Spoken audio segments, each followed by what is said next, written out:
తెలంగాణ రాష్ట్ర ప్రభుత్వ whip Aleru MLA Birla ఆధ్వర్యంలో తెలంగాణ రాష్ట్ర రోడ్లు, భవనాలు, సినిమాటోగ్రఫీ శాఖ మంత్రి కోమటిరెడ్డి వెంకటరెడ్డి పుట్టినరోజు సందర్భంగా యాదగిరిగుట్టలో ఘనంగా వేడుకలు నిర్వహించారు. ఈ సందర్భంగా కేక్ కట్ చేసి మున్సిపల్ మహిళా కార్మికులకు చీరలు పంపిణీ చేశారు. తెలంగాణ రాష్ట్ర ప్రభుత్వ విప్ ఆలేరు ఎమ్మెల్యే బీర్లా ఆధ్వర్యంలో తెలంగాణ రాష్ట్ర రోడ్లు, భవనాలు, సినిమాటోగ్రఫీ శాఖ మంత్రి వర్యులు కోమటిరెడ్డి వెంకటరెడ్డి పుట్టినరోజు సందర్భంగా యాదగిరిగుట్టలో ఘనంగా వేడుకలు నిర్వహించారు. ఈ సందర్భంగా కేక్ కట్ చేసి మున్సిపల్ మహిళా కార్మికులకు చీరలు పంపిణీ చేయడం జరిగింది.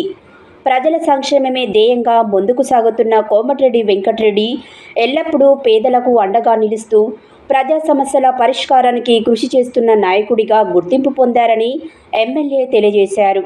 ఈ కార్యక్రమంలో స్థానిక నాయకులు, కాంగ్రెస్ పార్టీ కార్యకర్తలు, అభిమానులు మరియు మహిళలు పెద్ద ఎత్తున పాల్గొని జన్మదిన శుభాకాంక్షలు తెలిపారు.